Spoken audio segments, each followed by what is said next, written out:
Yes, sir. Back we are. As per usual, it's the undefeated Quattros champions of this pro wrestling media game. It's the RSC, the Ringside Club. And like we usually do, it's time for a survey. So fellas, fresh off of AEW Full Gear, dope pay-per-view if I may say so myself, we have a brand new AEW World Champion. He goes by the name of Maxwell Jacob Friedman, MJF. So the survey that goes around the ring is as follows. Pretty simple. The next 6 months, is MJF still your AEW champion? I'm going to go ahead and say yeah. I will concur, and I'll say yes as well. Doesn't make sense not to. We've seen things not make sense before. I don't know. I think MJF's here to stay for a while. Add another 6 months to that, and I'll take a year for MJF as World Heavyweight Champion of all the wrestling. For sure. All right. So it looks like MJF is going to reign. Let's get the show started. Peace to the gods, the Ringside Club Pod. My name is A.O. Say you're the Ron and Don. Blame Boogie while you at it, blame Chad Law. Kayfabe is dead, break the fourth wall. Whatever style, whether it's lucha or strong style. Come through the beam, you fly, burn the bar down. Back to the pad, chop it up for the par. Ringside Club, intro to the squad as the show starts.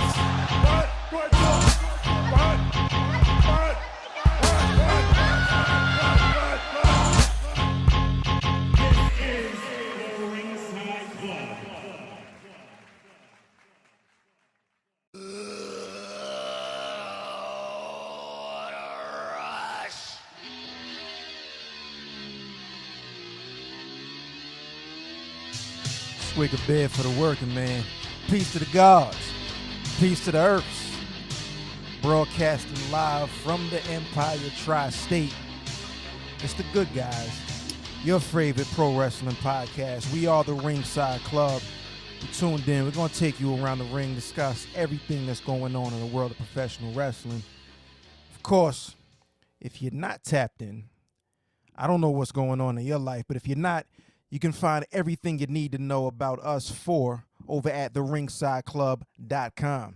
And if for whatever reason you're not following on social media, we're everywhere, TikTok, Twitter, although we're not sure exactly how long Twitter is going to be a thing, but the bird is still tweeting. We're on Instagram, we're on TikTok, we're on Facebook, and you can definitely subscribe. The video is on YouTube. The audio is on Apple Podcasts, Spotify, iHeart, everywhere you get your podcast. We are available, so make sure you tap in and make sure you subscribe. Tell a friend to tell a friend that it is indeed them again. Let me introduce myself real quick. My name is A.O., DJ A.O. if the budget is looking right. And, of course, you can find me everywhere at DJ A.O. Baker. You heard? Ladies and gentlemen, there was indeed a brand new champion crown, a brand new RSC predictions champion. The champ is here. Ronadon, what's good? What is the deal?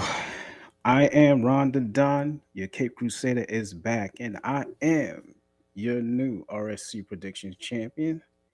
I want to thank the Donettes and believing in the Don, and I am here, and I am your fighting champion. Okay? And listen, we're going to get right to it. I will be defending my belt at Survivor Series on November 26th. Survivor Series War Games. So I'm here. What's good? You dig? What's good, bro? That's a hell of an intro right there. Give You it already to know who I am. You know, you can hit the, I think AO. Oh, shit. Yes, sir. It's your favorite scapegoat, Blame Boogie. You can hit me up at Blame Boogie or Blamesworthy for however long Twitter lasts. I heard it's dying. It's dead. It's on its last days. Donald Trump doesn't even want to come back to it. So that's a fucking horrible sign, ladies and gentlemen. But I'm not going to waste any time. I'm in the loser's bracket with the gentleman above me, so I'm just going to let him take it away from here.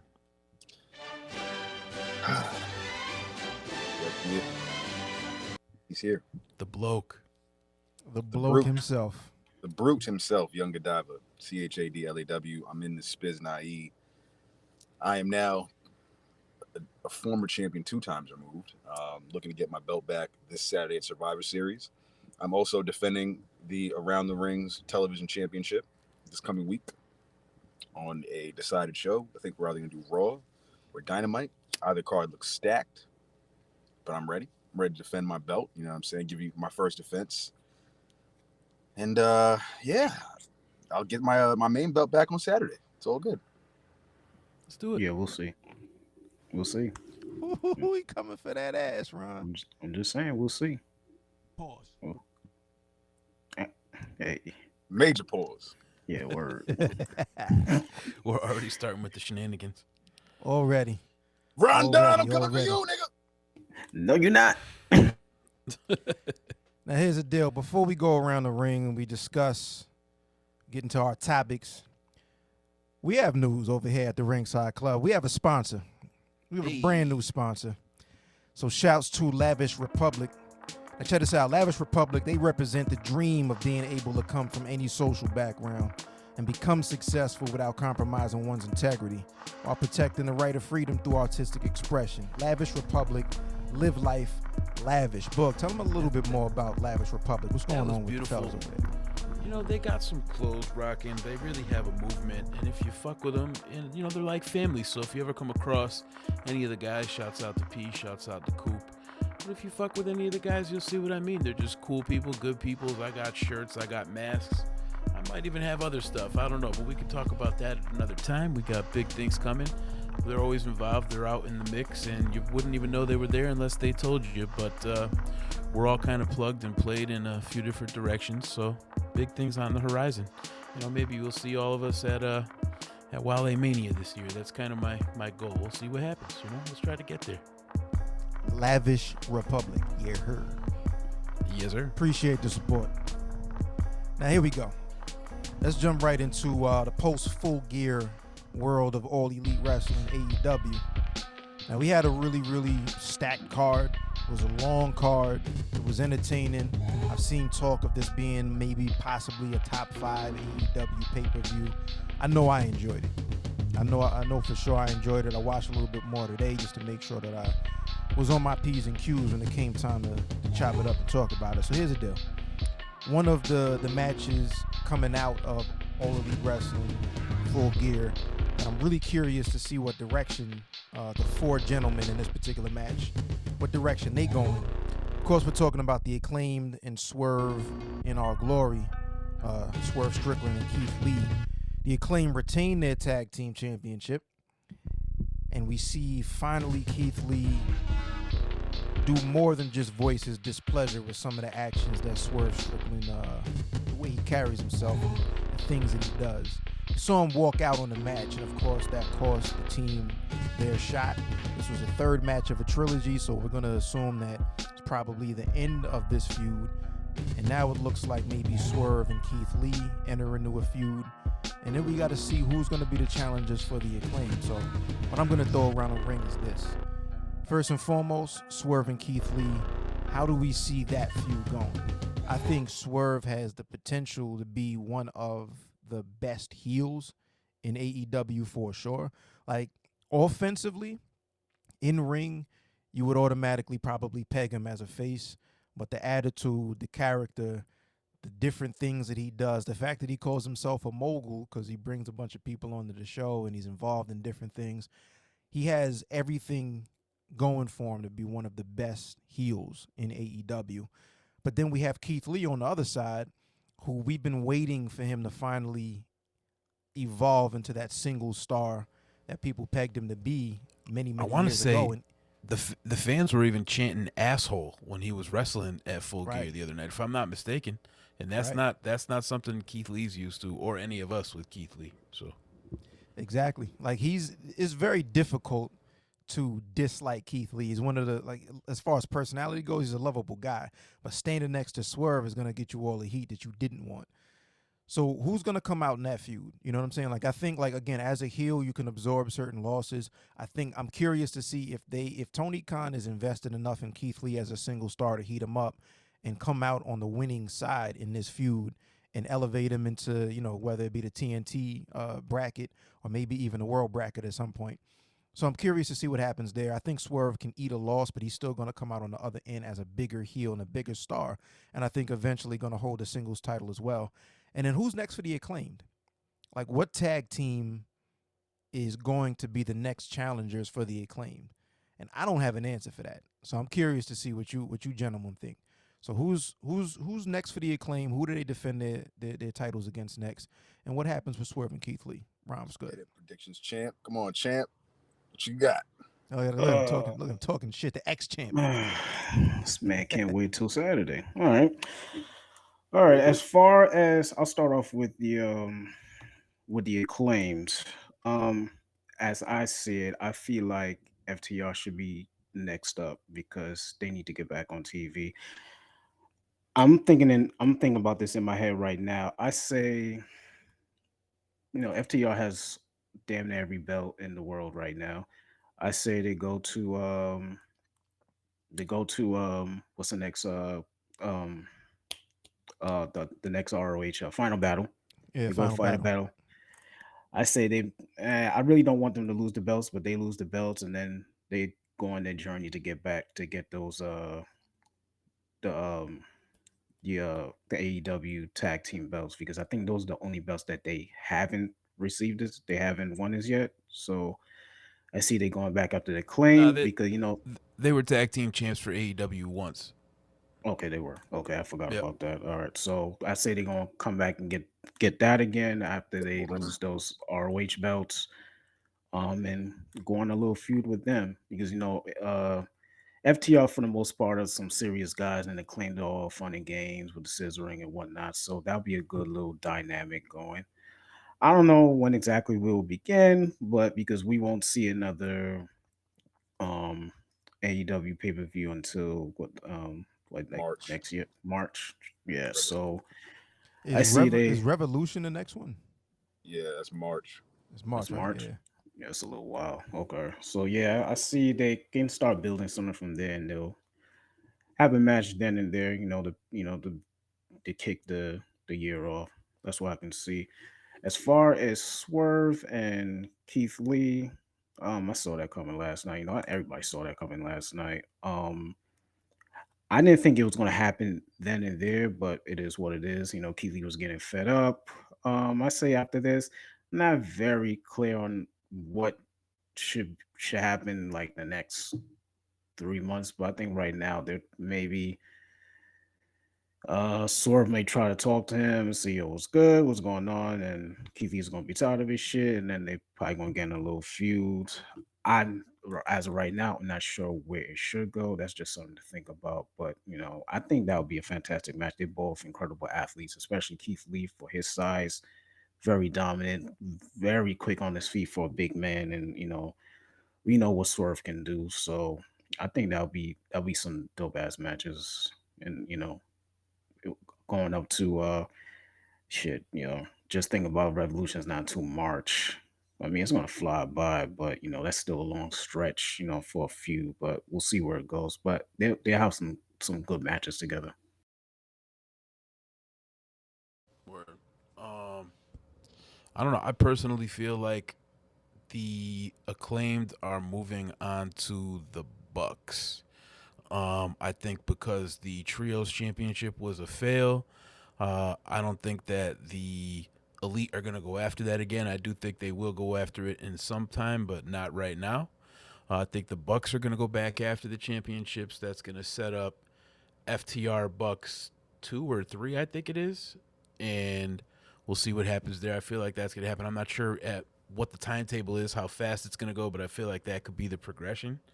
I think that, so that's as far as the Acclaim go. I do feel like the Acclaim are going to drop the titles at some point because the honeymoon phase, I feel like, is almost up. I could be crazy, but I feel like the honeymoon phase is almost up there.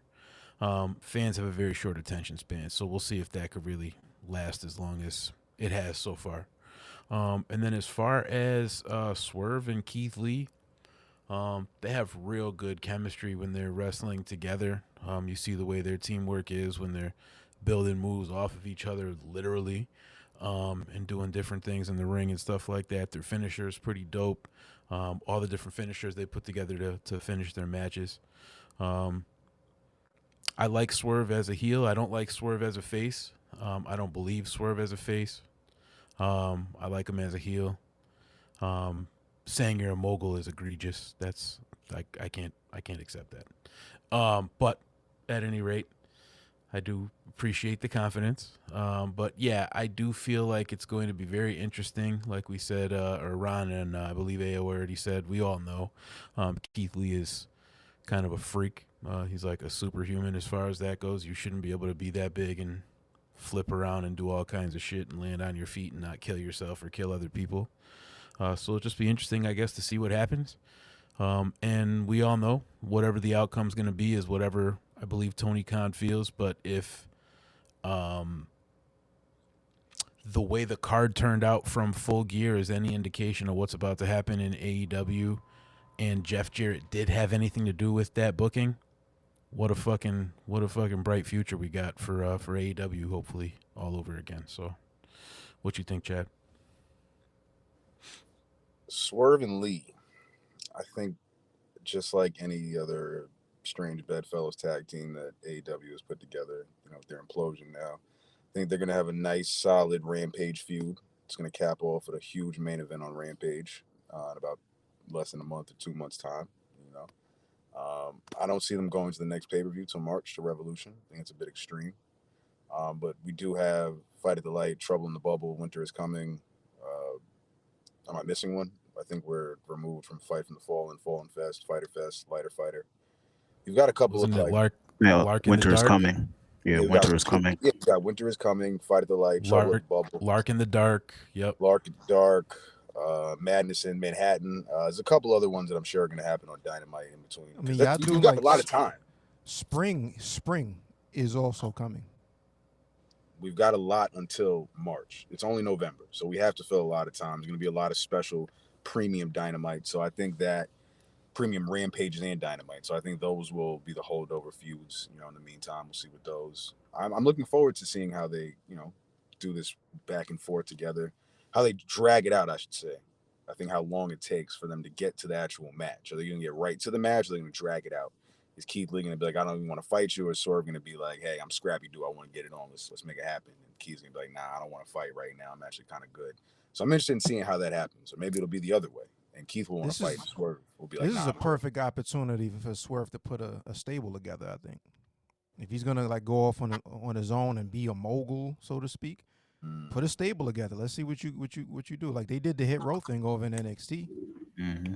Swerve and what, like Dante Martin in them. Word and all the flippy flips. Top Flight. Could be. And AR Fox was actually pretty dope, actually. First AR time Fox, who is now All Elite, too. AR Fox, I heard a lot of good things about. I've seen a little bit. Like Nice. Clips, nah, he showed out on Wednesday. Yeah, he showed out. Like, that was one of the nicest premiere, like, debuts. Oh, word. I was like, all right, I like this guy. Speaking of signings, Takeshita, congrats being yeah, you got signed too. Nice, Yeah. finally, he's All Elite. Okay. That was the first time I've seen AR Fox. And for his first match, and Yeah, man. I think that was his debut for a lot of people, bro. Like, guys that don't watch Dark and Elevation, like, bro, we all saw him. Was like, who is this guy? Where did he come from? And Darius Martin's back. When did Darius come back? I think that might have been his first match back. It was his first match back going on. That was on Dynamite, I believe. Yeah, that was From everything I've read about AR Fox, though, like he's a veteran. Like he's been on the indies, like one of the kings of the indies for years, apparently. So good to see somebody that talented get his due on national TV for real. Right. So speaking of Top Flight, that brings me to the Acclaimed in the next tag team championship defense. I think we're not going to get Acclaimed FTR until Revolution. Call me crazy, but I think we're going to hold out. FTR still has a lot of legs with all these title belts. They've got Final Battle coming up on December 10th, and I think they're feuding with Prince Nana and the Kingdom. So there's still a whole array of challengers that FTR have to even go through before they even get to the AEW tag titles. And this feud with FTR, the feud with the Acclaimed, and whoever the Acclaimed might be feuding with, we're really swerving our glory. And then you had Tony Nese and Josh Woods for a bit. I actually forgot who else is in the AEW tag division. Does anyone have their screen pulled up where they can pull up who else is even still in the tag team division in AEW? Because I forgot all about the rankings. I forgot all Private all Party. about everything. Yeah. Yeah. Again, who is in the AEW tag team division right now? Because I've forgotten all about them. Like, They really when you haven't been mention- showing that. When you at mentioned all. Private Party, I'm like, damn, who is in this division left? Like, who's here? Like I don't even recall. Like I was saying last week, is Lucha Bros. 140 some people on the roster. You tend to forget that certain people are still on the roster and not getting any TV time. It's ridiculous. I'm interested in seeing who is still left in the tag team division. So I haven't looked at the rankings. I stopped checking the Yo, rankings. Somebody from here's Dark Order. Here's something interesting, right? Check this out. Let's look at the history of who the champions have been. So we have SCU. They're not a tag team anymore. That was Frankie Kazarian and Scorpio Sky. Where my man Scorpio Half Sky of them is, don't man. wrestle. Right. We have Kenny Omega and Hangman Page. They're not together anymore. They weren't even a tag team to begin with, but let's go ahead. Strange bedfellows. We got FTR. Spoke on them already. We got the Bucks, who are tied up in the trios thing, but like Book said, maybe they separate, maybe they challenge. Lucha Bros, again, trios. They're the champs right now. We got Jungle Boy and Luchasaurus, who just had the opening match against each other in a cage on Full Gear. They're feuding. Back to the Bucks and then Swerve in Our Glory. Who Those are are all now of the feuding. former. Right. That's the lineage. So it looks like they're basically gonna have to, whoever the Acclaim do end up feuding with, unless it's the Bucks or FTR, is gonna have to be somebody that hasn't been a champion already, which could be interesting because that then elevates somebody new. So there is like your Private Party. Maybe they enter. I don't think they're gonna be dethroning the Acclaimed anytime soon. Before a feud, that could be an This interesting conversation direction just for a made me second. think that this is probably where Tony Khan and the rest of AEW really feel the loss of Jeff Hardy and how that really probably hurt him, because they still had a run left in them, and that probably foiled a lot of their decisions with the tag titles too. I had thought about that too. I was like, yo, Jeff Hardy has been gone like this whole year. My man came and went. And it's like, I'm pretty sure they would have had I feel like Acclaimed. I feel like Swerve in Our Glory, crazy enough, wouldn't have happened if the Hardys didn't have what happened. Because the Hardys would have probably ran through the summer, and Acclaimed would have probably took the belts off them. Even with like a half mat, I feel like every tag team we just mentioned could have had a good program with the Hardys. So fuck, I mean, that's the power of nostalgia. Once you get that nostalgia cheer, they're gonna be with you for the duration of that match. Here's a couple more tag teams. We got throw the Bushwhackers in there. Hey, Luke and Butch. We got the Butcher and the Blade. No chance. Nah. Spoke about. I Matt love and Jeff Hardy. honestly, no disrespect. I love the Butcher and the Blade though. I love them. Yeah, They're cool. I would love to see them at least start getting some wins, man. Like, that's what I'm saying. Build them up as credible, because I like the same way you did with the Viking Raiders. When the Viking Raiders came, they just were busting ass. Because we spoke about this, watch over the next 4 weeks, Butcher and Blade start to be the next challengers. And they'll be the filler team that feud with the Acclaimed. I'm not even mad at them. They're super capable. You know what I'm saying? Like, they're super capable of holding a feud down for a few weeks for sure. Very believable team. Andy's a big Keep dude. going there, yo. Kings of the Black Throne. Let's not forget about about Aleister Black, or Malachi Black, excuse me. Yeah. They've been off TV for a minute, but we've started to see some of those little vignettes, so maybe they pop back. I could up. see Don't know if they're Brody gonna and be in the Buddy more trios. than Malachi. For sure. Not sure if they're going to be in the trios division or in the tag division, but let's not sleep on them.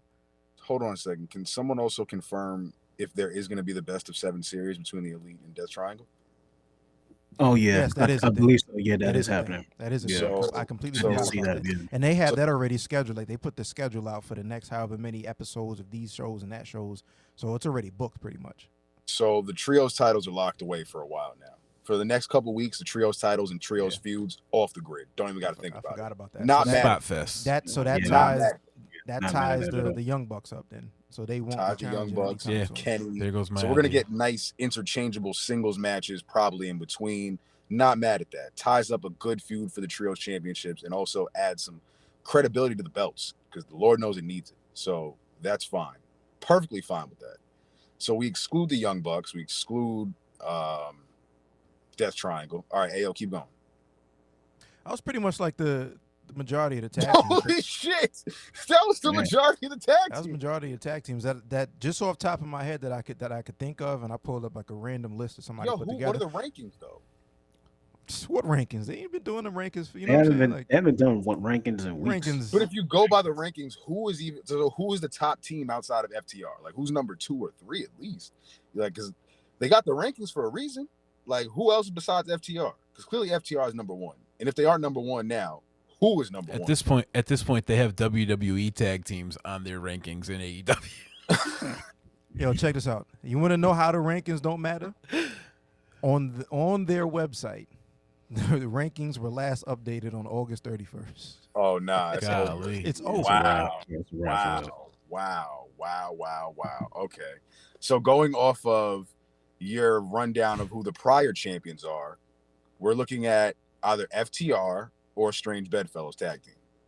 Yeah, for sure. There's going to Or- be either or a debuting House of tag Black. team or something. House of Black. Yep. Or House of Black. House of Yeah, Black, House of Black. Butcher and Blade, Private Party. It's probably, somewhere in that region is going to be who they claim. Those will be the Yo. wins that Acclaim stack. They need those stack wins against like Private Party, Butcher, and Blade. But who's believable enough to take the belt? Yo, House of if Black. you're gonna give me a strange Bedfellows tag team, give me Miro and Hobbs together, and no one's beating those two dudes. meat. I think we're getting War Hobbs now. Yeah, that's what I was about Oh, to say. I think we might get them. To get them Yo, some word, icon. Harlem Meat. That's the new tag team. Whoa.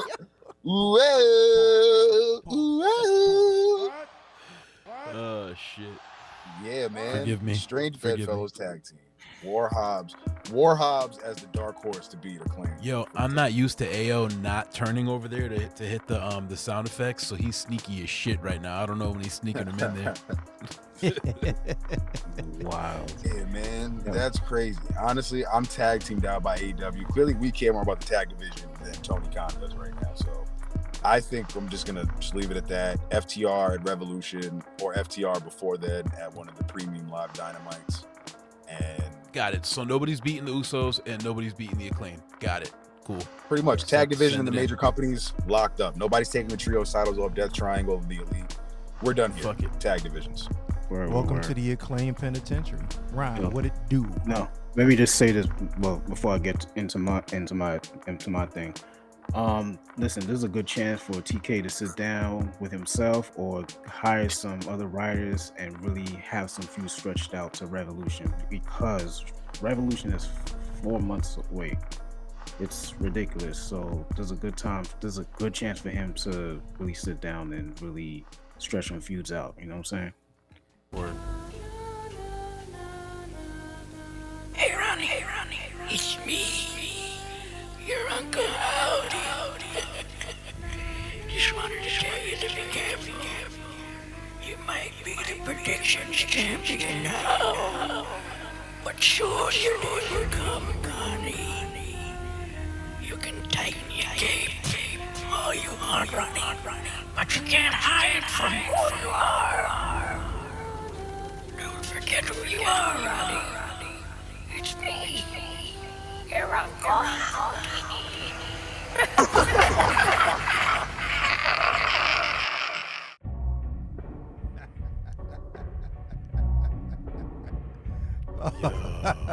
Son.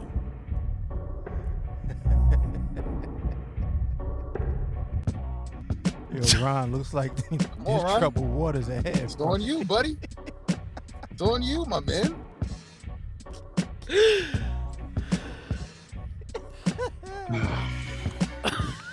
The champion for one day, everybody coming for it.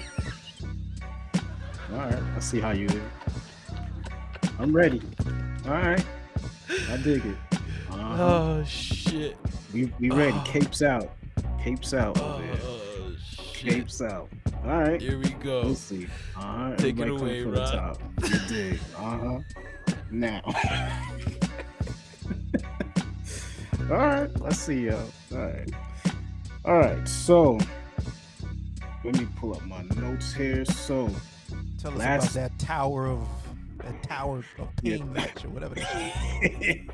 another WWE gimmick match or whatever you want to call it. So, Yo, Tower of Pain is mad nasty. that sounds crazy, but so on NXT last week, on the 15th, Shawn Michaels he revealed a new match that'll be on NXT Deadline. That will be on December 10th, and it is called, if you haven't heard about it yet, it is called the Iron.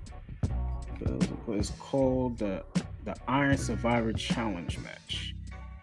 Now, you guys were a little confused about the rules and stipulations about it, so I will try to run down these stipulations the best I can. So this is how it goes.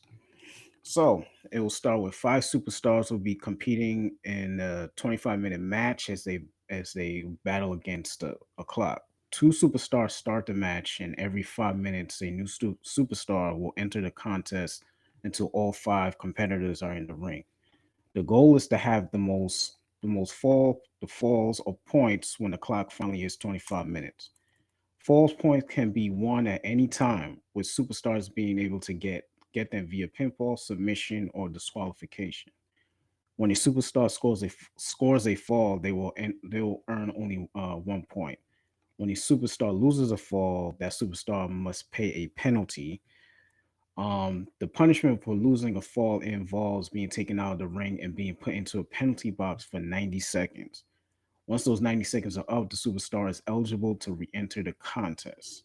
When the 25 minutes are up, the superstar who has secured the most falls will be named the Iron Survivor and will be the #1 contender to the NXT Women's Championship for the NXT and the NXT Women's Championship respectively. So in my opinion, I think it's a solid match. I know it may be a little confusing. To me, it wasn't that confusing. To me, it's like it's an Iron Man match with like 5 competitors, basically. It's giving me King of the Mountain without the ladder. Yeah, exactly. Because when he was announcing, I was like, yo, I know Impact did this before. So Penalty basically, box. The penalty yeah. box is what I was like, oh, all right.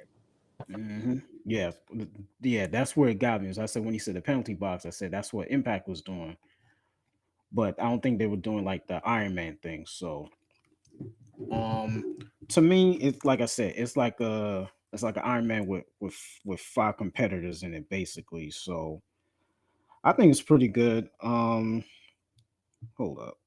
Uh, yeah, to me, I think it's pretty solid. I want to see how it will fare in NXT Deadline. Um, I definitely want to see how it goes. You know, if the match is a success, if the match is a success, the next time they can do it can be for the NXT Championship because I know this time will be for the #1 contendership. So I definitely want to see where this is going to go. So for my question to you guys is, are you feeling the match or are you not feeling it or feeling the idea? I got to see it. I Okay. got to see it. Like, to me, like, on paper, reading all of that, and like Chad mentioned, it was like the King of the Mountain match, which I'm not super familiar with because I didn't watch a lot of TNA. So it's all kind of brand new. It's nothing that I can really compare. Like you mentioned, it's possibly like an Iron Man with multi people. To me, it sounds like Shawn Michaels sat down with 9 other creatives, asked all of them, "What do you think is a dope stipulation?" and said yes to all of them, and just said, "I'm gonna make this shit one match." Yo, I But think it was the opposite. I think he sat down with 9 creatives, said, "What's the best stipulation?" Nobody had anything to offer, and he was like, "Good, because what I got here is, yeah, I have all of this. He rolled the scroll out. yeah, like I love what you guys might have Yeah. had, but I think this is what's gonna work. This is what we're gonna do. But nah, like, jokes aside, it could be dope. It could be convoluted. I'm not gonna really know until, for one, they announce who's gonna be in the matches, and then they play it out, and then we get to see, live what it actually looks like. But I it could be can't dope. wait to see who's in the match because Yeah, Lord that's knows what I want to see too. Breaker needs some credible challengers, man. Like bring Absolutely. somebody in from another company if you got to. Like Yeah, call up we were FMW. talking earlier. Yeah, We were Somebody. talking earlier about like the Acclaimed and the Usos. You throw Roman in there, like not knowing who's going to be the next up. That Braun Breaker's another one. Like who is actually? He ran through all of the possible credible challengers already. So Hold on, what's next Ayo, for that add guy? in Mandy Rose with that same sentence and that same breakdown. And she over a year, right? She's been champion Yeah. a year, right? Yep. Yeah. So Yep. Braun and Mandy legitimately like go right there with the Acclaim, the Usos, and Roman as far as like who's gonna take those belts from them at any point in time. I mean, I think the NXT roster will lose their belts before the AEW guys or even Roman and the Usos, but it's a tough road to see who's gonna get there. Yeah. Right. But yeah, that's pretty much my answer, Ron. Like, I'm not gonna be able to judge or say like I'm one of them dudes, right? If I go to a restaurant and somebody's like, "Yo, try this shit," and I haven't tried it before, I'm going to try it. Period. If I don't like it after I've eaten it, I could at least say I didn't like the way it tastes. But I'm not gonna just look at something and say I'm not gonna try it just because like motherfuckers that eat onion rings, and then somebody that hasn't had calamari before is gonna say, "Nah, I don't fuck with calamari because you told me it's squid." Why? What the fuck does that even mean? But try this shit first, and then let me know if you like the way the shit, So once the match plays out, I'll be able to judge there. But I'm down to watch it for sure. Where? What you got, Book? I mean, I'm just gonna say, Shawn Michaels is probably confused as I am. He looks it, so I'm just gonna go ahead and say that I don't know really what to take from this, except that it's all kind of brand new. Like we said, we're gonna run with it. I'm gonna give Ron a visual cue here, just so he could fucking take a look at it, because this shit is extensive. So let's all just take a look at this. These are the parameters. Yeah, So just, I mean, just it's bullet points right there is 1, 2, 3, 4, 5, 6, 7. Is 8 bullet points that constitute the stipulations of this match. right. And this is directly off the NXT, website. So this is all factual information from direct from the source. So to me, it's just kind of extensive. I don't have a problem with it, but it's just like anything else. It's like, yeah, we could all sit down and we could play pool, but then as soon as they tell you to play like billiards or some shit, I'm out. Like I don't know what the fuck is going on. I just know what's going on with like the regular game. Like I gotta hit this ball to hit that ball, and that's it. But once it gets a little crazy, it's whatever. What I will say is it's pretty cool. I do encourage, my idea about this is encouraging originality in wrestling and just making new things happen and new types of matches and trying to make it fresh and shit. Because I don't know if this is a topic for Chad or if we were just talking about it off mic. I'll just say it a little bit. But if we see like everybody in the same night are using chairs, or everybody in the same night are using a super kick, or everybody in the same night's using a fucking choke slam, it's just a little bit too much. So let's see what's going on here. I think the tone with AEW, I know not everything's been AEW this episode anyway, so it's whatever, but I think the tone with AEW and maybe even the WWE, if I really want to think about it, has kind of been no DQ anyway. Like it's almost like everything goes no matter what, because people just need their attention span there. So it's nice to see a match with rules, I guess, is my take. So cool for me to follow along. What do you think, Chad? I like the concept. It's new, it's refreshing, it's something different. It'll definitely give the AEW crowd like something. Oh, I said AEW. We've been such an AEW episode. I've been thinking AEW. Yeah, and let me know Freudian if you want me to slip. pull that up for you to if you want me to pull that up for you to reference too. I got you. Yeah, please do. Actually, pull All it right, up. cool. Let me check that out. Now, the 5 superstars, I hope, are going to be Mello. I don't know. JD McDonough is probably most definitely. Apollo, maybe, if Braun doesn't squash him. And the 5th person being like a Von Wagner that I don't know could be Ilya Dragunov, which again, all 5 people, sans Mello, that I'm just like, I guess. But like my problem with NXT, like I just said, is like, yo, I love the concept for the opportunity, but like, can we get some new faces here, man? Can this be fresh, yo? I just named the top 4 people that are his potential challengers, and he's beaten all of them. That's not NXT. That's not new. NXT in the Triple H era had challengers on challengers on Karrion Kross's reign, for example. We were like, yo, this thing could end any day now. But he killed everybody. Tommaso, Adam Cole, Kyle O'Reilly, Samoa Joe. Like he had feuds. Braun is killing everyone, but it's like, is anyone that's believable that's going to take the belt from him? Like, anyone that's believable that'll take the belt from Mandy? I think it's going to be somebody from the outside. I think it's a long shot, but I think somebody from the outside is going to come into NXT, which, speaking of, is the commercial that we've been seeing. We've been seeing those advertisements. I think 2 different advertisements. One is that school shooter promo that they've been running, and the other one is Dominic Dijakovic, which I believe will be back. Yeah. I forgot about that. So there are 2 new supposed people that are coming in the next couple of. So I'm cool with the match stipulation, but I just want to see fresh faces. And by fresh faces, I mean Mello. He's the only person that I think could really take the belt off Braun, and everyone would be like, yeah, that's what I wanted to see right there. Heel or face, he's got the crowd behind him, and I know everyone will be like, yeah, that's the one. And it's crazy enough, they've been saving each other away from, like, the writers have been keeping them away from each other, and I think that's for a good reason. We'll see. May not be now, may not be deadline, maybe even be WrestleMania weekend takeover, who knows? But I think Mello will be the one to take it from Breaker at some point. Right. I think that was my negative about the match, because it's not too many familiar faces there that we can see competing there, because everybody has pretty much left. So all the faces that we knew before have left, gone to AEW and Impact and all these other places.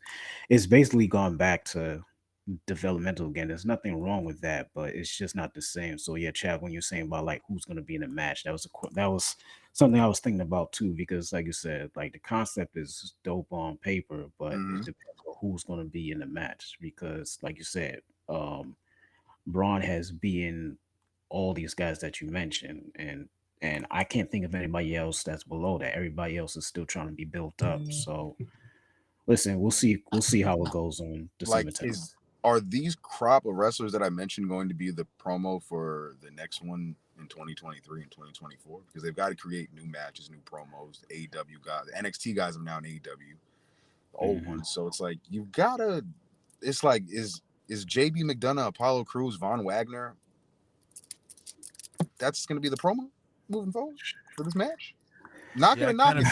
I feel like NXT's at a weird crossroads too, because they're decisively now really running with the fact that they're more of a developmental brand, but they're still doing what they need to do. They still got that shot in the arm. They got Shawn Michaels there. Shawn Michaels has Triple H. So it's just that pipeline to making like fresh new shit happen. But I do feel like they're at a crossroads, because if they are still cropping talent for the main roster, so to speak, then there's only so much you can do within that bubble of whatever that time frame is to build somebody in that system. You know what I mean? But I do agree that there does need to be fresh faces. I do agree that there needs to be fresh storylines. I just don't know how they're going to do it. But doing some raw shit like this, some dope shit like this, may be a way to do it. They just have to write it correctly. You know? And you see, I'm sorry, go ahead, Chad. My question around the rings for y'all on this topic, you know what I'm saying, before we wrap it up on this one, is how long do you think Braun stays in NXT? Do you think do you think once he loses the belt, he goes right to the main roster? After he loses to Mello, he goes right to the main roster? What do you think he's going to rock out for another year? I could see him, for one, I think he's definitely going to be an entrant in the Royal Rumble, whether he has the title at that point or not. He's definitely going to be an entrant in the Royal Rumble, and that's going to give everybody like a little sample of what he looks like next to some of the people that are on SmackDown and on Raw. And then I can see, like, for sure, if after that he's not officially a main roster guy, he's definitely coming up like Raw after Mania. He'll be in that, you know, that next call up right around that time, I think. I see him. Who else? What's the face? Braun Breaker. I see him. Yeah, no. I know it's talking about Braun Breaker. What I was about to say was, I see him going up there until they get some more guys built up down there, because I feel that. Because, like I said, it's just Braun Breaker, McDonough, Wagner. What's the face?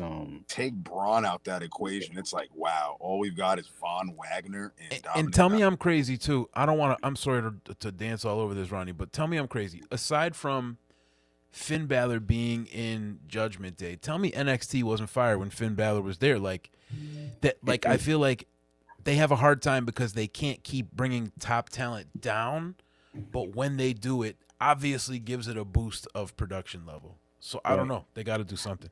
This is what I was thinking about too. Like, when like Samoa Joe, Finn Balor, all these guys were coming in. These are guys, they weren't really developmental. These are guys that have already been in the industry for like 10, Veterans. 15.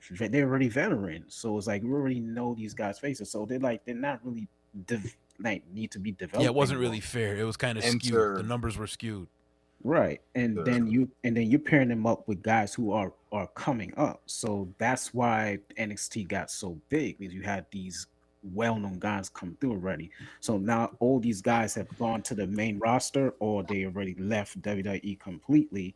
So now you're kind of back to developmental. So now you kind of have to start from the ground up again and build these guys up.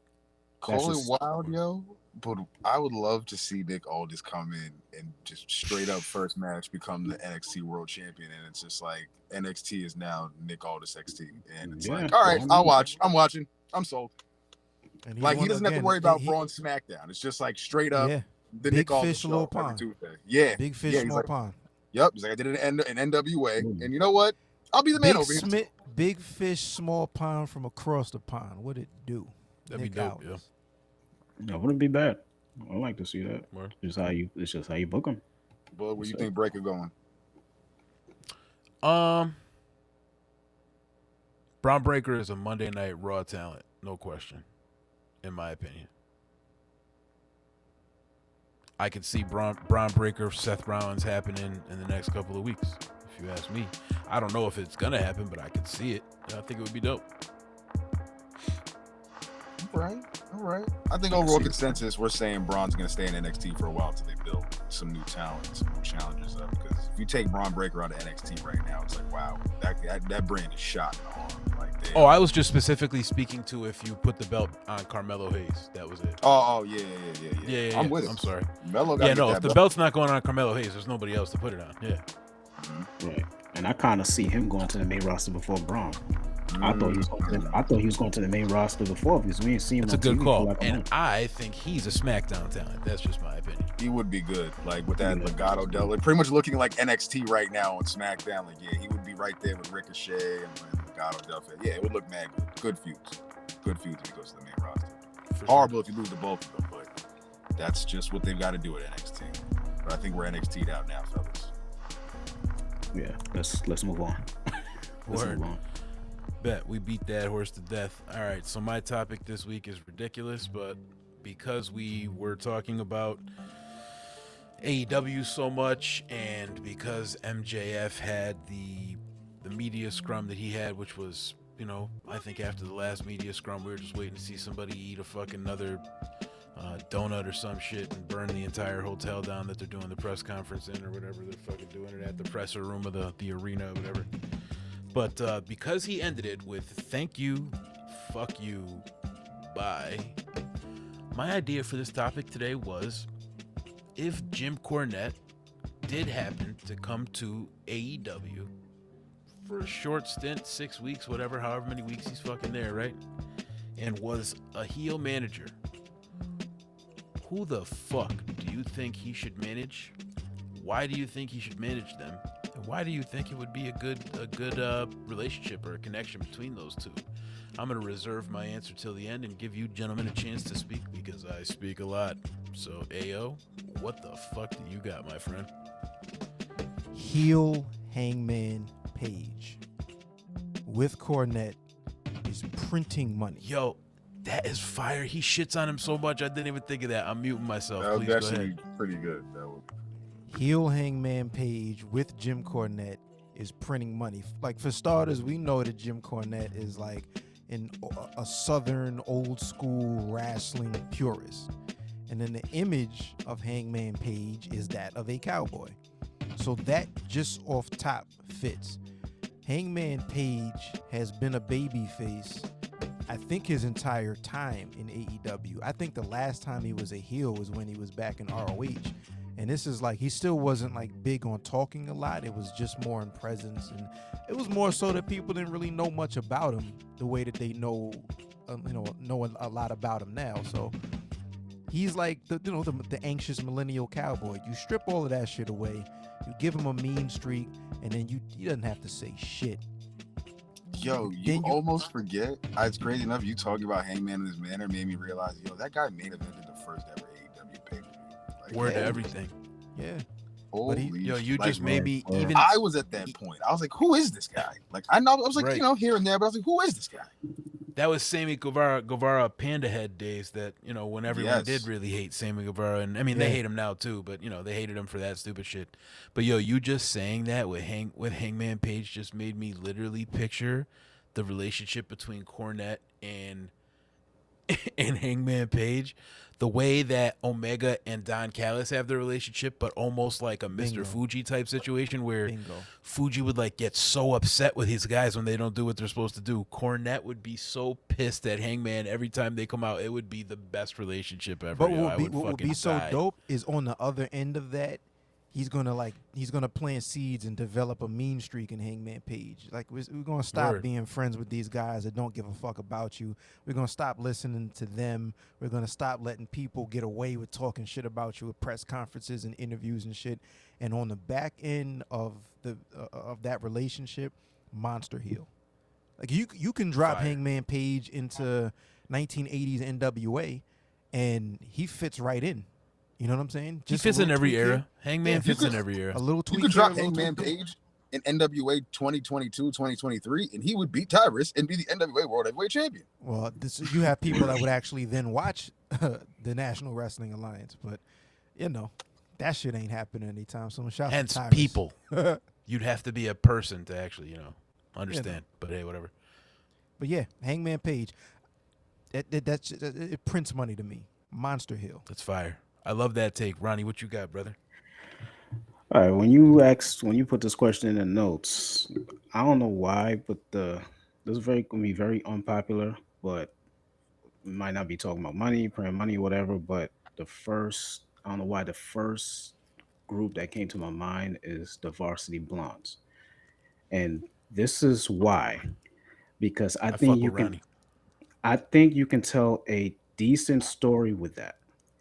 Now, this is how I would book it, because you have Brian Pillman Jr., right? This dude's doing this, he used to play football or whatever, and he's doing the whole gimmick or whatever. He's coming out there with the varsity jackets, he's this good guy or whatever it is. You bring Cornette in, and you give Cornette the story where it's like, listen, I didn't get to work with your father, and your father didn't go out in the best way possible. Your father was so dope, and I don't want you to go down that same path. And I need you to look at these people and say, listen, these people are not respecting you. These people are not with you. You're falling down on the card. You know what I'm saying? They're not giving you no type of respect whatsoever. So I need you to be like your pops. I need you to channel your pops, and I need you to get out here and do something about it, and do the same thing for his partner. And they don't have to wear all black or whatever, but they're just going to take that deep turn. They're just fed up with everything. Cornette's just going to get in his head, and he's going to be like, yo, I don't want you to go down that same path. I want you to be like your pops. You know what I'm saying? And these people not treating you good. So that's how I see it. Because where are the Varsity Blondes right now? Because they were doing okay. And plus Shorty went over to killed after that House of Black feud. Griff Garrison. Yeah, for sure. And then Shorty went over to even Julia Hart said losers. She's like, I'm out of here. Right, exactly. So now he's gonna say, yo, you see your chick is gone. She was fed up. She smartened up. You guys need to smarten up as well. So that's my take. I don't know if it's gonna print money, but that could be I like it. I do like it. As soon as you said it, I immediately saw Jimmy coming out with them. So I like that. Chad, what you got, bro? Since we're keeping it in the more Mayo resemblant group of wrestlers, I mean, I like the options you guys went with. I'm gonna go with the more obvious, the more southern FTR. I feel like that would be a Jim Cornette like fucking match. Like, he would just lose his mind to be able to come out there. So literally, yeah, he literally come out there and just have a blast talking up all the shit for Dax and Cash, like just going crazy. And even though, Dax can talk well, for the team, I feel like Jim Cornette would be the voice, that extra voice to put FTR over the top, that boisterous voice to be like, yo, they are the #1 ranked team. They have every belt on every goddamn country and continent. They need a title shot right now. Jim Cornette will put it over the top of FTR to make you be like, you know what? FTR doesn't get a title shot. It's the point where they're chanting FTR, FTR during tag team title matches that don't involve FTR. Like, Jim Cornette can add that flavor to FTR. Outside of him, Hangman, outside of them, Hangman, and Varsity Blondes, and whoever Boog's going to say, I almost don't see a fit for him in AEW. Like, if anything, go to ROH. But even still, I just don't see a fit for him because I think there's enough managers in AEW as is right now. Stokely has pissed us all off to the upteenth degree with the firm and this whole manager shit. So it's just like, keep the managers quiet right now. Prince Nana could barely get some airtime. I don't even want to see any managers right now. Like, I'm good. We still got to get used to Regal and MJF now. So I think one manager at a time, one villainous manager at a time. But good fantasy topic, though, with this. And I think those names, plus what Boogie's going to say, would be the best options if Jim Cornette did come into AEW for a brief period of time. Yep. I'm going to go with, all right, so a couple different takes. If we're talking about him being a manager of a already established heel, for whatever reason, you call me crazy, I think he would be great with Jade Cargill, bro.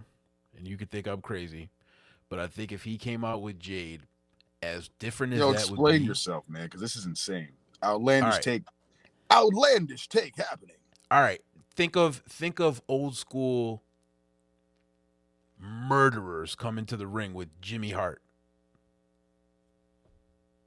And now think of that same type of situation with Jade. I feel like just him being a loud mouthpiece where she doesn't have to talk as much. She could say her little 1-2 liners and then get out of there. It would make a little bit more sense for me. I don't know. I feel like it would be dope. Much more than Stokely was. Much more than Smart Mark Sterling, much more than the baddies are right now for whatever reason. I just don't feel like, I feel like Jade, for being as undefeated as she is, it would be super dope if she had somebody like that to talk for her too. But all right. And because if you ever listen to his podcast, he tears certain people apart. And even, I don't think he tears her apart. I think he actually admires her.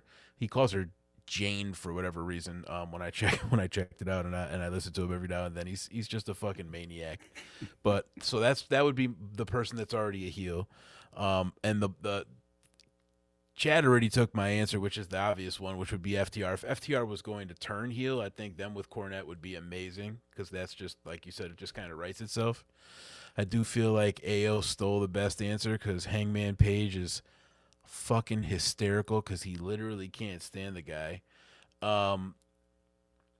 Kenny Omega is not, it wouldn't work for Kenny Omega because he can't stand Kenny Omega too. I'm just thinking of how funny that relationship would be. Don Callis is there. The only person that would, I mean, who would even be standing across the ring with Kenny Omega in a feud these days in a one-on-one? Whoever would stand across the ring from him would be amazing with Jim Cornette on their side. But I don't know who would even be feuding with Kenny Omega at this juncture in life. It'd be mad funny if Jim Cornette was the manager of Death Triangle or Penta and Ray Phoenix. Right.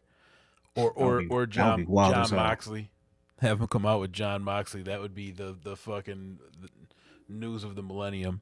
I really didn't have an answer for this one, to be honest with you guys. I just wanted to hear what everybody kind of thought. I will say, though, that the band, I can compartmentalize, I guess, a lot and just kind of appreciate art for what it is. It's the reason why we could listen to certain things that have titles that, would otherwise be offensive in this sensitive culture we have. But, we are able to compartmentalize that for the moment and enjoy the art. He's got some funny-ass takes. He's got some crazy-ass takes, but he's got some funny-ass takes. I will say he was really good at being a manager. I thought he was fucking hysterical. And to see Jim Cornette in 2023 or 2022, 2023 in a wrestling promotion would be fucking funny, man. So I just thought it was an interesting topic to bring up. That's all. Yeah. I'm the guy that always, I like chaos, bro. Like, Word. I like I was one of the very few, I was in the minority when Brock beat Undertaker. I liked it. I like the chaos. So the Word. on paper, Jade Cargill and Jim Cornette makes no sense, and that's why it would absolutely work. I want to see that. It's fucking hysterical. Book it. Word. I wouldn't even thought about it, but fuck it. I want to see that. It's different. Hey, man. Why not? Chad, I know you got a topic. I have no idea what it is. I think it's AEW related. It's got to be. There's no way. It's actually a not. general topic for any company, It's more of It a doesn't have to state be of the union. but definitely more of a state of the union when it comes to finishers being overused in pro wrestling right now. I know a lot of us watched Full Gear. We saw what had happened throughout the course of the night. I know I did. I tweeted about it. I posted about it. There is an overabundance when it comes to people using tombstone pile drivers as opening moves in the match. There are too many. I mean, we all know there's too many super kicks, the choke slams. There is a lot of moves that just need to stop being overused, man. I just missed when the finish of the match was a good finish. There's too many false finishes, and it's pissing me off, man. It's grinding my gears, yo.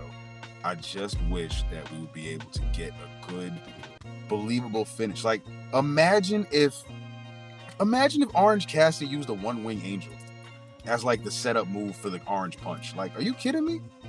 Like, people would have a riot. Like, does anyone protect their finishers anymore?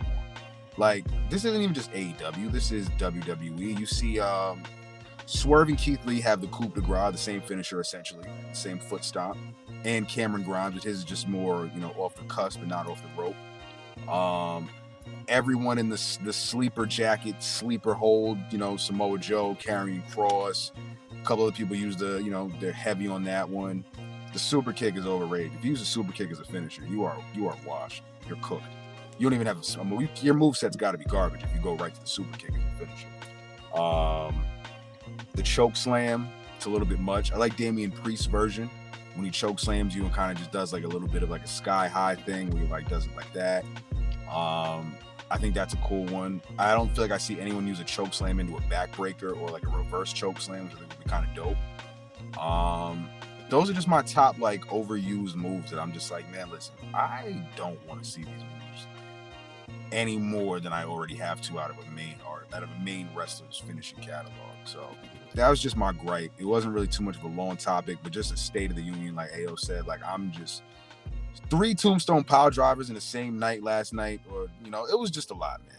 It was a lot, yo. I couldn't deal. It was pissing me off behind the fucking big screen. Like, yo, another tombstone, and they're calling it a tombstone. It's like,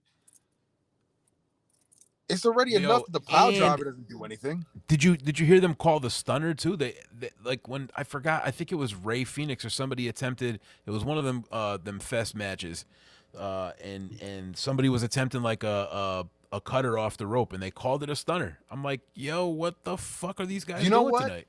I don't It's a think cutter. I'm actually. I think if there's one move that I'm happy doesn't get used, and I don't know if you guys are gonna mention it, but the cutter actually, I feel like is a very like quiet move that nobody really uses right now, and I'm actually thankful for that. Like, I feel like nobody really uses a cutter outside of Sammy Guevara does, and I hate it every time. He but kind of whatever. does. Jay Lethal, the lethal injection is dope because of how he modifies it, but I don't see anyone doing like the straight Randy Orton RKO or the DDP, diamond cutter.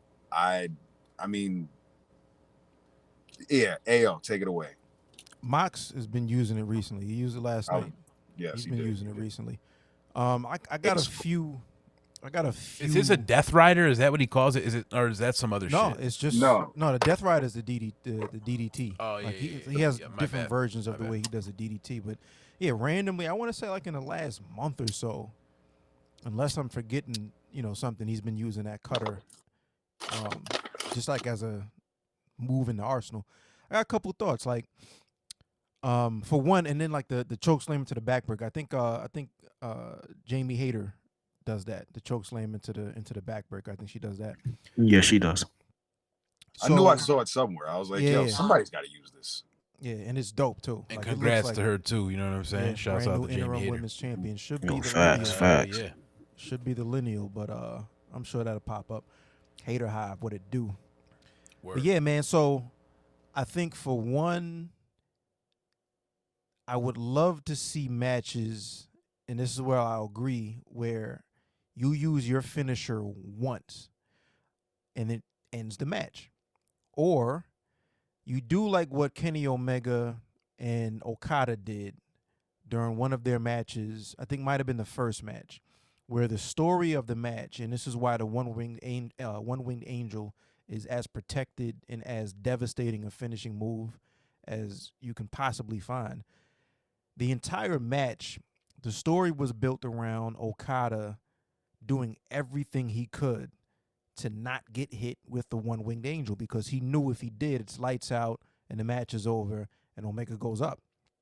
He did a damn good job doing like everything he could to avoid that move, though. Bingo.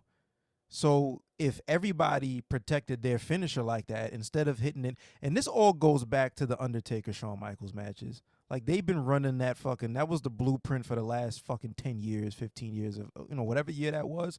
Since that match happened, everybody's been false finished out because they want that reaction that when Shawn Michaels kicked out of the tombstone and the Undertaker looks over and his eyes are big and all that shit.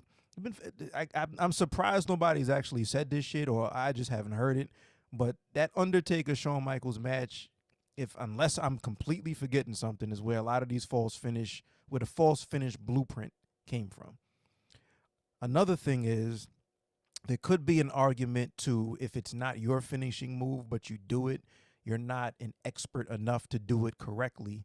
So that's why somebody's able to kick out of it. So for instance, Young Bucks can throw 1,000 super kicks, but they're not Shawn Michaels, so it's not sweet chin music, right? The Stone Cold Stunner is the Stone Cold Stunner when Austin does it, but it's just a stunner when somebody else does it. So KO does it as the fatality, though. And, I've seen people have kicked out of his shit, no? I haven't seen it, but I haven't. Yeah, I don't think I've seen him really kick out of KO Stunner yet. I feel like he usually wins. When he uses it, he usually wins. Yeah, true.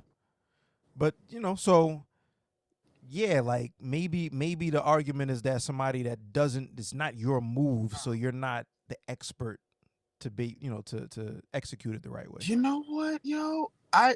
Just speaking about KO, it made me think about like when Triple H handed the pedigree to Seth Rollins. Right. It's like, I like it when the OGs pass it down. Like, yo, I give you, like, DDP gave Randy the blessing to use the RKO, and Triple H gives Seth the blessings to use the pedigree, and so on and so forth. Like, I like when that acknowledgement. How Taz, I think, checked like Dominic Dijakovic or something like back a couple of years ago for like using the Taz mission. Sure. Like, yo, if you're gonna use that, you gotta do it right. You gotta run through me first. Like, yeah. So like, I like it when the OGs give that permission. Like if Shawn Michaels came down and was like, yo, I know I ain't on that competition, but Young Bucks, y'all can use the super kick. Y'all can do y'all thing. So I give you the permission, the blessing, whatever the case is. But like, I like when that acknowledgement is made. That it's a little thing about it though, but I like that. You know what I'm saying? As opposed to just jacking it and hoping for the best until somebody just is like, yo, you stole my finisher. You know that, right?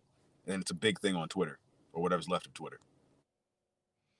But yeah, so I don't know. Like I think that's kind of where I stand with it. It's like, if it ain't your move and you do it, you're not doing it right, and that's why somebody kicks out. But more importantly than that, top of the list is like, protect your shit a little bit, because there's so many stories that you can build around that shit, right?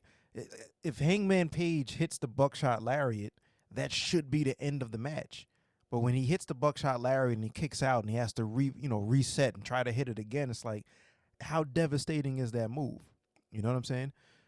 So I don't know. That's kind of my take. Like I definitely agree. Like there's a lot of, like, find another blueprint for your matches from time to time. Like, we don't have to spam the finishers and do the false finishes and we kick out and we act like we're surprised and we look at our hands and we look at the ref and, was it 2? Yeah, motherfucker, it was 2. That's why I didn't ring the bell. You know what I'm saying? So what it do? Yeah, if you can't tell, that just triggered the shit out of me. That's why I just lit this shit. This topic, it's like, yeah, it holds like near and dear to me because, bro, I fucking hate it. Like, I literally hate this shit. Like, I literally will throw up. Like, all right, let's talk about this, right?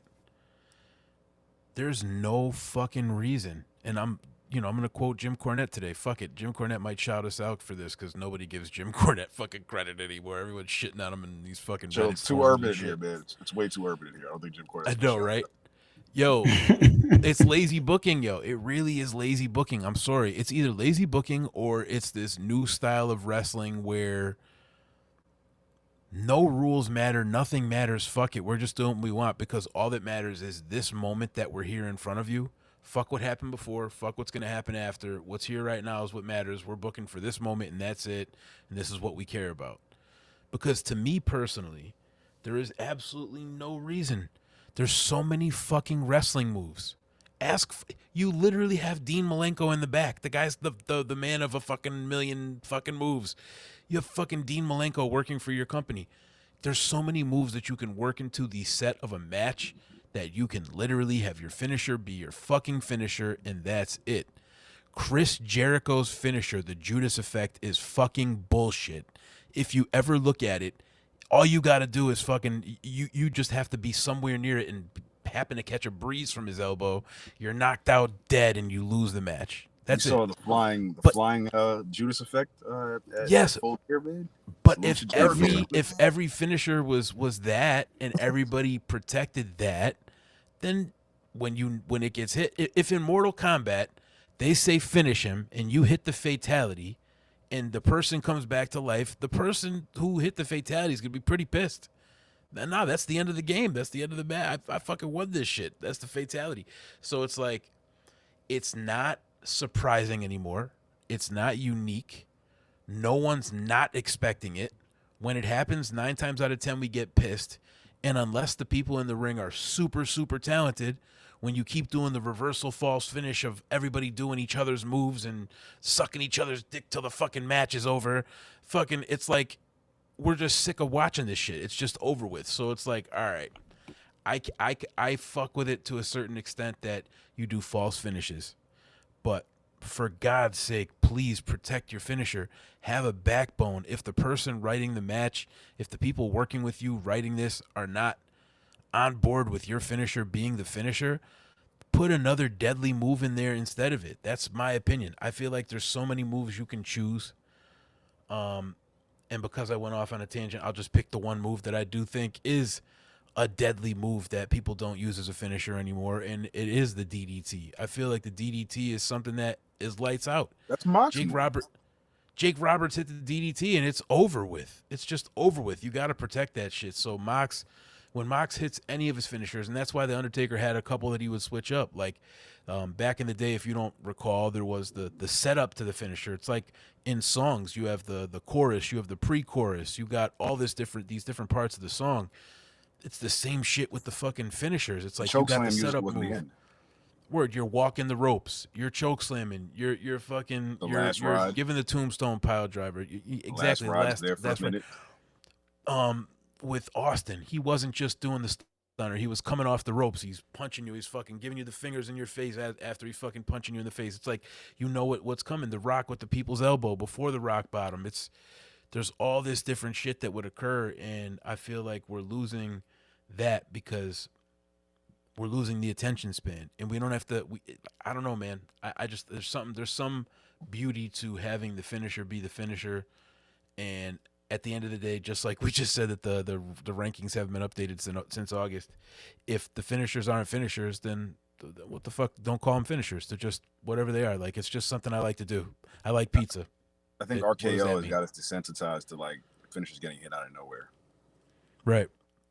There is no setup. Roman and his setup is like, sometimes the setup to me, it almost feels too much. Like it's not believable. Like I love it during the Attitude Era, but like now I kind of am just like, yo, hit your shit out of nowhere. Like Roman, if I hear "Wah!" in my mind, I'm gonna think, yo, this guy's setting up for the spear that he's about to hit me with. And just like KO did, he turned around and kicked him in the head. Like I like that type of acknowledgement where it's like, yo, I know this is coming, but I'm gonna do my best to avoid it. Like just like same Okada thing with the Randy Orton when he bangs on the mat before he wants to hit the RKO, and it's like, all right, I know it's coming. Sweet chin music. His foot is stomping on the mat. Like I'm in the other corner. Or the shit that Ronnie hates the most, which is the McIntyre 3-2-1 countdown. That shit Oh was yeah. I despise that shit, man. horrendous. Like, come on, man. You gotta relax. Just hit him with the whatever. You know what I'm saying? Like, Which is why I think listen, Bobby probably got it right now. Lashley probably got it with the spear because he hits that joint out of nowhere. Like he'll cut you in half with the spear. Edge, he's got the little setup to it. I think as far as like out of nowhere finishers, I think Lashley and Orton pretty much are killing it right now with the out of nowhere finishers. Like they'll just end the match. And the stomp. The stomp usually does it too. Rollins usually kills it with the stomp out of nowhere. Like that'll just you won't see the stomp coming. You'll be like, oh shit, he was down for a second. Damn, he got him. That was good. Out of nowhere. I like the out of Well, nowhere gentlemen, finishers. I Ron have Ron got I it. have Ron got his last one. Ron got to get it in. Ron Champ did, got a I thought Ron gave it already, didn't he? Nah, the champ got a second. Oh shit. nah, it's all good. Nah, you Yeah, know what? Ron, Because I you thought- said, Boog, you said that this shit pissed you off. So you was like, I got you run right after me. Yo, I thought. Yeah, and I honestly, let you swear to rock. God, why did I just do that? Yo, my bad, Ron. Honestly, that shit made Nah, me it's all that good. mad that I skipped Ron. Yo, Nah, it's all Steam good. is coming out of Boogie's ears. I'm gonna go calm down. I'm Yep. gonna go calm Now, down later. Chad, Chad, I'm glad you brought this up because I think I think we were having this. We might have talked about this like 3 or 4 years ago. We were seeing an oversaturation of moves in NXT back when Yes, Adam Lord. Cole was there. Everybody was doing Canadian destroyers. Canadian destroyers and reverse hurricanranas. That was the thing because I felt like if one person did the move, they tried to. I think they wanted everybody to do the move until you get tired of it. And so I've been seeing it since back then. Now, the one thing I like about WWE on the main roster is that, like we all been talking about, once everybody has their move, like all their finishers are protected. Now you go to AEW, it's like you said, Chad, everybody's using the same move. It's kind of crazy. So I need some originality, man. You know what I'm saying? And that's all I really got to say about it because you can't be oversaturating all these moves, man. You gotta make these finishers unique and and not oversaturated, man. It's ridiculous. So I'm glad you brought that up. Like Yo, the Boog, world I know you. champions. I was gonna say Pardon, the go world ahead, Chad. champions. I was gonna say the world champions currently use simple finishers. You're gonna notice that. The salt of Right, the earth right. is just an armbar. He's gonna make someone right. tap into an armbar in the next couple of weeks. You've got, Absolutely. Mox had the DDT. You've got Roman in his spear and his punch. Yo, Jericho's been getting people a pop for a Boston Crab for 25 years. Yes. You know what I mean? Yeah. Yes. Right. Yes. Which, as I only got older, I realized there's a difference in the lion tamer, the Boston Crab. Right. I was like, he inverts it a little bit more. Okay. So I'm just like, yo, it's a Boston Crab. Why is it a Walls of Jericho? But okay. I was like, I see what it is. I see the difference.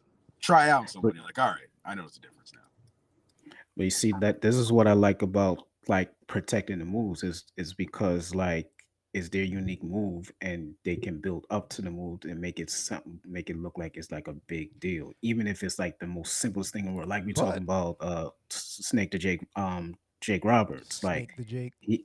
Snake to Jake. Jake the Snake. Pardon. That's the episode. Like Snake the Jake. Yeah, Snake the Jake is definitely Snake the the episode title. Snake the Jake.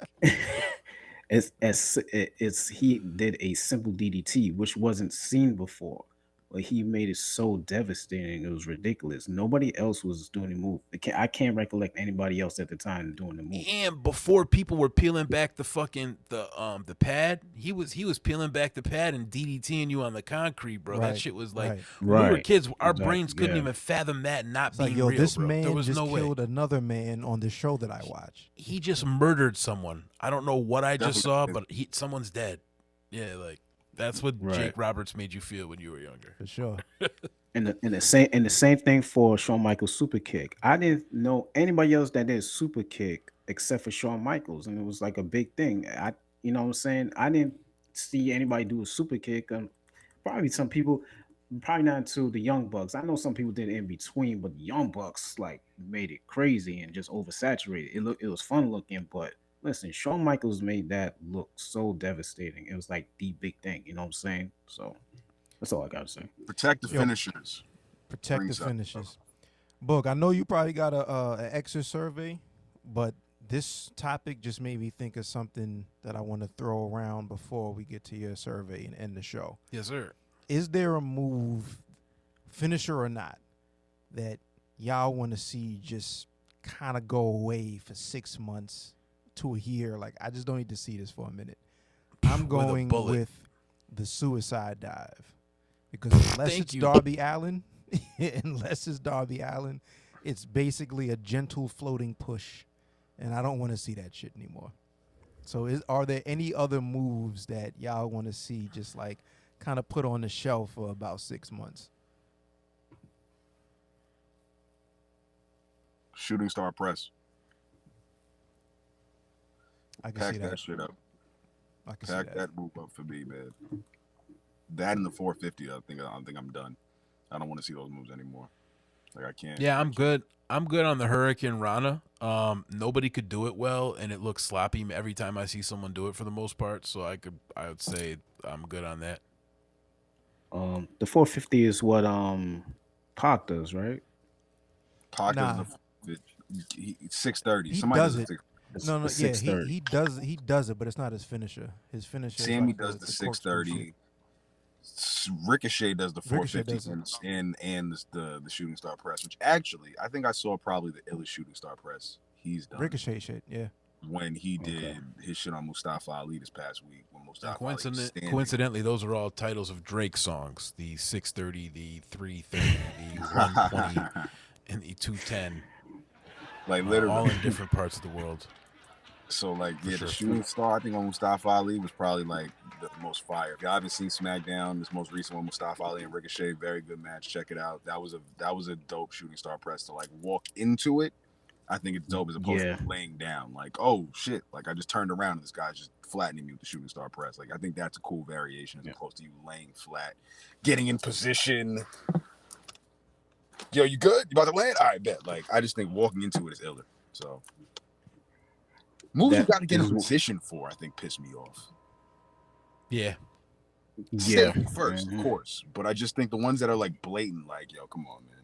Yeah, so if you have to literally set, Word. Nothing. If I have to help you set it up, yeah, nothing bothers me more than somebody that has a move coming off the top, and then you see the wrestler kind of like turn their body so they're lined up. That's why I love what Rob Van Dam did. It's like whatever direction you're in, I'm going to hit the splash. Yeah. Don't move. I'm gonna catch you. Word. And this is why I brought up the 630, because like dude's sitting there trying to brace for it. Like it's like look at Pac. It's not a horrible move, but also too, you can easily get hurt doing that move as well. But at the same time, you also be taking like a minute to set up and just look and do the move. I'm like, yo, fam, for a fact, we're not waiting here for a minute for you to do that. We see what you're gonna do. Yeah, and that's why that swanton that Warlow does fucking scares me too. Like he looks like he almost gets like. He looks like he's gonna go, like he's gonna Lesnar himself anytime he does it. Yeah, knock his shit out. Bug, take us out of here, kid. All right, guys, I got an exit survey. It's gonna knock your head off. All right, it's fucking whatever. So, out of these three gentlemen, who'd had the best 2022? We're coming up towards the end of 2022. We got a couple days left of this month, and we got 4 weeks left of this bitch, and we're out. So I learned a lot in 2022. One of the things I learned is you can never keep a good man down, and one of those men are Sami Zayn. The other thing I learned in 2022 is you can never bet on Roman Reigns, or bet against Roman Reigns, excuse me. And the other thing I learned in 2022 is, holy shit, you could be the biggest asshole in the world, speak your mind and tell the truth, and you could become the AEW World Champion. So out of MJF, Roman Reigns, and Sami Zayn, who had the best 2022? Ayo, what you got? Sami Zayn, because Roman Reigns and MJF were expected to be where they are right now. Sami Zayn, though super talented by many that knew how Vince McMahon books, and even Triple H to that extent, you know, even though he was booking Sami Zayn really, really strong in NXT, it really wasn't until Vince McMahon wasn't in power anymore that we started really understanding that there is a possibility that Sammy can be on top. But we expected Roman Reigns. He since he came in with the Shield, he was supposed to be the guy. He was supposed to be the successor to John Cena. MJF, people have been saying that he's the best heel in the business for years, going all the way back to MLW. They were saying that pay attention to MJF because he's got everything that you need to be a heel. He doesn't go out of character. So we expected both of those guys to be on top. Nobody a year ago expected Sami Zayn to be in a main event storyline, and fast forward, there he is. So Sami Zayn is my answer. MVP. Respect. You said Sami Zayn, MJF, and who else? Roman Reigns. Roman Reigns. Yeah, I'm going with Sammy, man. And I'm gonna mimic everything you just said. I was kind of going lines along as that because in the beginning, I wasn't feeling the gimmick. And you know why? Because like I said it a few podcast episodes before, I said I like NXT Sami Zayn. I kind of want him to go back to that, but I had to let this gimmick grow on me, and it absolutely did, man. I like A said, you didn't expect him to be in this main event scene right now. And and with a gimmick where these guys are super serious, you know what I'm saying? And he brings that comedic side to the gimmick, and it's going over crazy. It's really dope. So yeah, I think Sami Zayn is having the best year out of the three of them. Who you got, Chad? Sami Zayn. It's no question. There's no Sami Zayn on SmackDown. It's an easily noticeable void on SmackDown without Sami Zayn. That man is SmackDown right now. There is no SmackDown is Sami. Sami is SmackDown. So sure. He's had a hell of a run this year, and he hasn't really won much, but it's just his presence. And the fact that his presence alone can have him in the conversation as an MVP of the year, I think that's saying something. MJF took a whole summer off, man. Come on. He took a loss and took the summer off. And then came back and won. So it's like MVP of the year, you finesse Tony Khan, and you really got everyone behind your back on the AEW side. Maybe just in the whole pro wrestling world, but I think thoroughly it's been Sami all year. Roman, I don't think you should count Roman, man. Like, come on. He's been on top for 897,000 days. It's just like, it's a lot. I could see a case being made for all three of them. I could see where Roman, because he's beaten everybody he's beaten repeated amounts of times against a fucking backhoe or forklift, whatever, and Brock Lesnar and a whole bunch of other shit. Roman, I could see a case being made for him. Guy beat leukemia, for God's sake. I don't know what Roman can't beat at this point. But my honest opinion, again, if we're talking about all three of these guys, Sami Zayn, there's no question, obviously, like we said about Sami Zayn. I feel like he is the obvious winner here because, again, without Sami Zayn, Roman would still be on top on SmackDown. It just wouldn't be as enjoyable. But Sami Zayn has made everybody realize what a gem he is, and I don't think there's ever going to be any turning back where Sami Zayn's a mid or low card guy again. Sami Zayn's here to stay, so I fuck with that. But my answer is MJF, and I'm going to tell you why. I have an honest take about this whole thing. I think that a lot of the anger that CM Punk had towards the Elite was stray bullets that he couldn't aim at MJF because he couldn't really hang with him. And there was a lot of real shit that was said. And so he just had a lot of angst. There's a lot of stuff going on. So for MJF to be super pissed that all these WWE guys came in and were getting paid more money than him, for everybody to just kind of disappear and not be relevant as he is, him get that big money, not have to change his contract, be able to pop his shit right now and for the foreseeable future, not see anybody that's really gonna contend. Man, what a great way to end 2022. So I got to give it to MJF. It's just my honest opinion. That's fair. I think Cody sent him a long text after Full Gear. I think so too. I think they were they're sending nudes to each other all fucking night. At any rate, I don't know if anybody wants to take this out of here, but you already know. Go fuck yourself, San Diego. That's just my See part the of it. Almighty on Yeah, All day. absolutely. Survivor Series. Ron, coming for you, nigga.